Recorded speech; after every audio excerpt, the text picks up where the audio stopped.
Sometimes it's just flat out immaturity. Yeah, you got dogs out there. Well, we giving in to like our desires.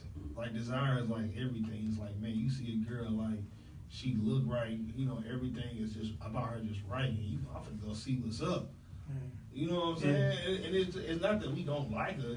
We just like what we saw at the moment. My motto is she might be fine, but she ain't mine. Mm-hmm.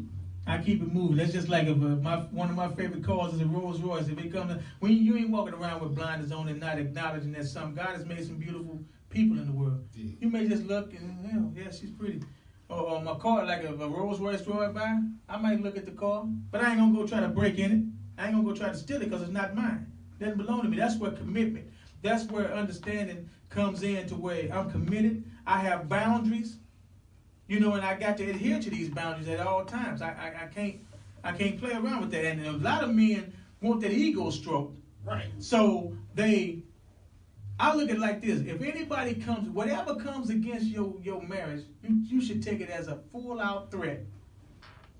If a woman sees that you got a wedding ring on and she bypasses, you see that and still pursues you, take that as a threat. Don't be flattered with somebody flirting with you. Sometimes we play with that, let me see if I still got it. Man, that's how you end up butt naked on the edge of somebody's bed wondering how you got there. You don't play with that type of stuff, man. You take it as a threat. You take it as it's like if you finding cancer in your body, you need to cut that out right now, or it will destroy and kill your entire body. You got to cut it out right now. You can't just let it, I'm going to just let it. I just got cancer in my big toenail. I'm going to just let it. No, you got to cut that out, or it will permeate the whole body and kill the entire body. You got to look at it like that, man. But it goes back to what you said. It goes back to what you just said about commitment and all that, and all those other things. A lot of kids in all different races, they haven't seen commitment because they grew up with in a single parent household. Their mom may have dated somebody, they may have gotten serious at one point in time, but somebody wasn't always consistently there. So, I always say a two-parent household, it may not be perfect, but it's good. So, at least you can see somebody being committed and seeing somebody work on something constantly day by day because, you live in a two-parent household and they're married, you see, like, what it takes. And a lot of times I felt like, I knew somebody that told me that they knew what type of woman they wanted to be from looking at their parents' marriage. It was a lot of things she probably would have did differently. Yeah. You understand what I'm saying? A lot of people I know who had a two-parent households have said that, like, I wouldn't handle my marriage like this, but they got a chance to see it. Mm-hmm. And maybe, like I said, everything's not perfect. They dad may have or mom and may have went off and everything, but they saw how they dealt with it. Yeah. Yeah, and that's a good thing. That's a good point because in this day and age of social media, man, a lot of young folks don't know how, they have no idea about conflict resolution. You know what I mean? They everything is a death sentence. Everything is so serious that, that they try to solve a temporary problem with a permanent situation. You end up killing somebody over something that you could have walked away from. Something that wasn't that serious. Now you're doing 30, 40 years for killing somebody when you could have just went on about your business. Now, if you catch your girl with somebody, killing that person, what does that do? Or killing both, you know what I'm saying? You end up, you throw your life away. Instead of just walking away and say, hey, evidently she wasn't the one. Right. But you act off of emotion and instinct and reacting, and then it costs you the rest of your life paying for it. That's the streets. Yeah, I've been in that position before, and I look at it like I love myself more. I ain't got time to be doing the crime. So I'm like, I had to walk away from the situation. Yeah. I could have easily went there, but I was like, nah, I like my freedom, and I love me more. Yeah.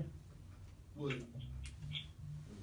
I wanted to piggyback on what Dre said about the two-parent household. My experience in mentoring, the girls that are most consistent with me that I draw the most are the kids from the two-parent household. Because they have this stigmatism that because they had two parents, they're better than the kids that came from simple homes. But in all actuality, those children, in my experience of mentoring, most of the ones that come from two-parent households, they're spoiled and entitled, and they don't have a voice. And the most common thing that I hear is, that's why I want to applaud Gary for saying that his son hit the reset button.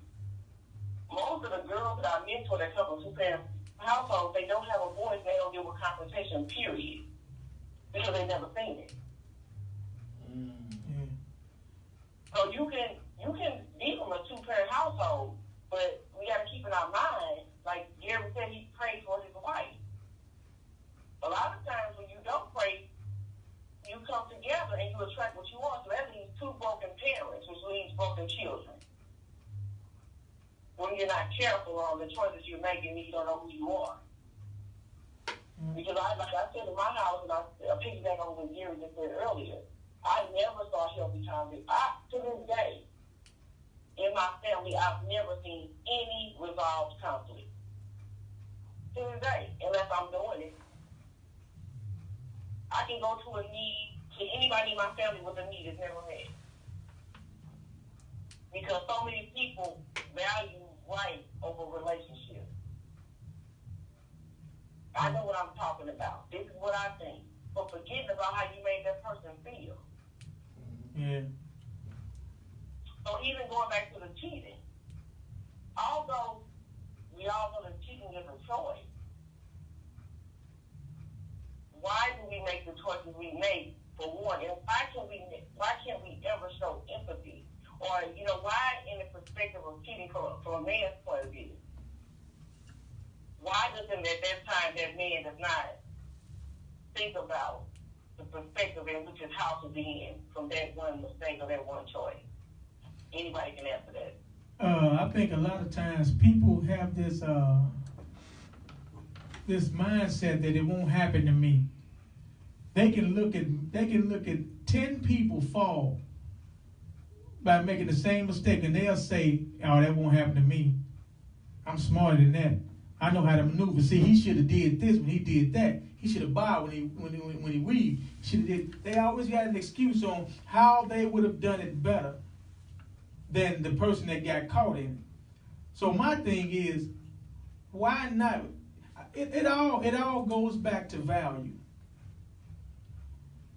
I remember asking people and I'll ask you guys that when you left your house, did you lock your door? Yeah. When you got out your car, did you lock your car? Yeah. Why did you do that? Because I value.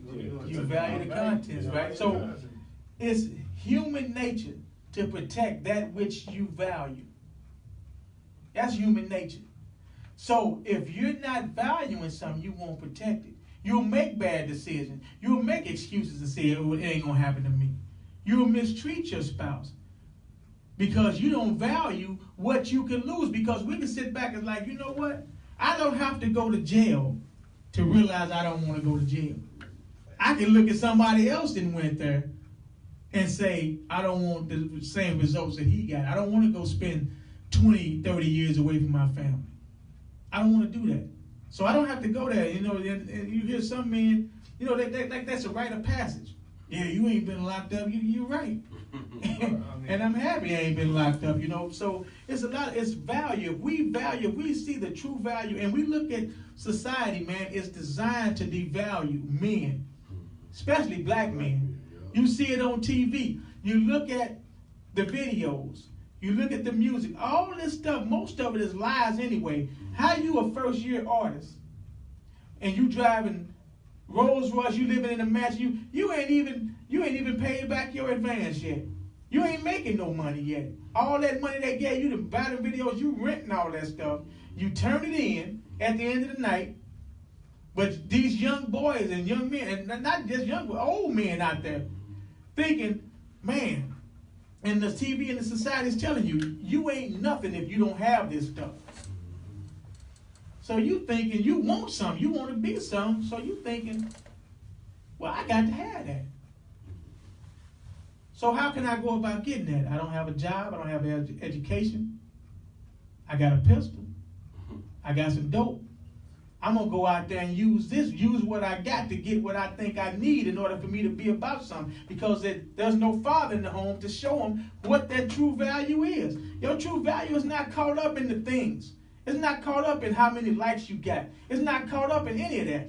Your value comes from God, because He the one created you. He the one tells you how valuable you are, not society. So if you understand, if you let the God show you what value, you'll realize it ain't got nothing to do with your outer trappings. It ain't got nothing to do with the things you put on your body. It's what's in you that's valuable.